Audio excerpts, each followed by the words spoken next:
Welcome to the Deep Dive into Success podcast. Jason and Rebecca are ready to fuel your next move. Every insight here is a spark. Ignite change. Seize the moment. Take action today and shape your tomorrow. Check us out by listening. And if you like what you hear, don't forget to subscribe to receive notifications when new content is available. Today, while we're digging into the sources behind neuro-emotional persuasion questioning, NEPQ. Right, the system Jeremy Miner developed. It's getting a lot of buzz. It is. People are calling it a total replacement for traditional sales. So our mission is to unpack why. And the why starts with the problem, doesn't it? The old ways. They just aren't working like they used to. Exactly. Think ADA, the heavy pitches, the aggressive closing. Yeah. Today's buyers, they're informed, they're skeptical. And they hate feeling pressured. The moment they sense it, walls go up. So what's the core reason they fail? The sources point to the brain, right? They do. It's basically two things. First, that pressure triggers the fight or flight response. Yeah. The amygdala. Like the brain's threat detector. Exactly. It snaps on and boom, mental defenses are up. That's when you get those polite no's like, I need to think about it. Just an escape hatch. Pretty much.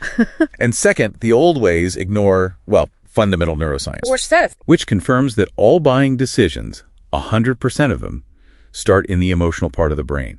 Logic only comes in after the decision is made to justify it. So traditional sales gets it backward, leading with logic and features. Completely backward. You're trying to logically convince an emotional decider. It creates instant conflict. Okay, so that's the problem. How does NEPQ provide the solution then? Well, it flips the whole thing. It's a framework, yes, but rooted in behavioral science. It shifts from pitching to guiding. Guiding the prospect to persuade themselves. Precisely.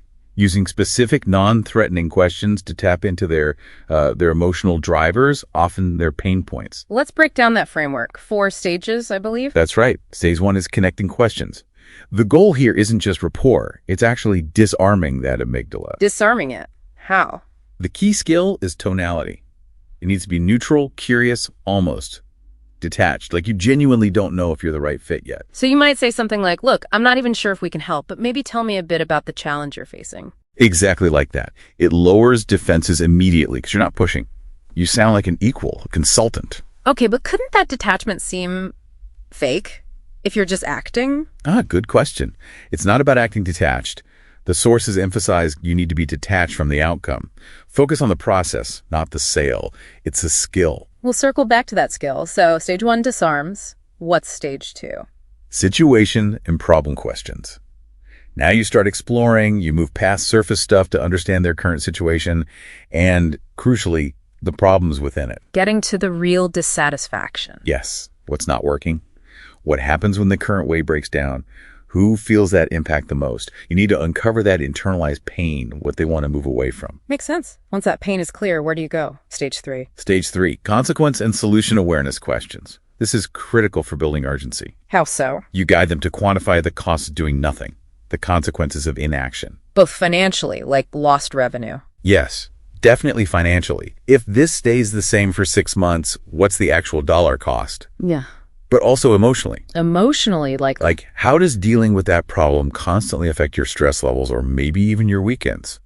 They need to feel the weight of inaction. Wow. Okay. So they quantify the pain. Then what? Then they define the solution. You ask what's called the ideal criteria question. Basically, if you could wave a magic wand, what would the perfect solution look like for you? So they build the checklist that your product needs to match. Exactly. Which leads seamlessly into stage 4. Commitment questions. Right, because if they've defined the problem, the consequences, and the ideal solution, then the close isn't really a close in the traditional sense. Yeah. You're just showing how your offering matches the criteria they just gave you. So it's collaborative. Very. You might say something like, okay, so it looks like this addresses the $20,000 loss you mentioned, and it ticks off those 3 criteria you said were essential. How do you feel we should proceed from here? Much less pressure. They've essentially led themselves to the answer. That's the core idea. They build their own bridge to the solution. So tying it all together, the big shift with NEPQ mastery seems to be that internal focus, focusing 100% on executing the framework, the questions, the tonality. And detaching completely from the outcome, from whether you get the yes or no. Right, that emotional detachment we mentioned. The sources say it's paradoxical focusing less on the close actually leads to more closes. It's a massive mindset shift, especially in high-pressure roles. Eliminating that internal neediness is key. It really makes you think. If NEPQ works in sales by bypassing that fight-or-flight response, using neutrality and guided self-persuasion, well, here's a final thought for you listening. What other difficult conversations in life, maybe outside of work entirely, could benefit from that same kind of radical detachment and careful questioning? Something to mull over. Thanks for diving deep with us on this episode of the Deep Dive into Thriving Successfully. We hope you found a quick hack to take action on today. If this episode moved the needle for you, please take 1 second to hit that follow or subscribe button on your favorite podcast platform. It helps us reach more people who want to start thriving.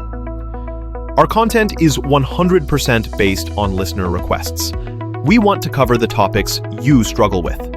Drop your episode suggestions in the comments or send us an email directly at deepdive@lfeg.info.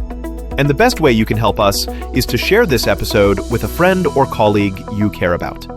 Let's build a thriving community together. Until the next dive, keep crushing your goals.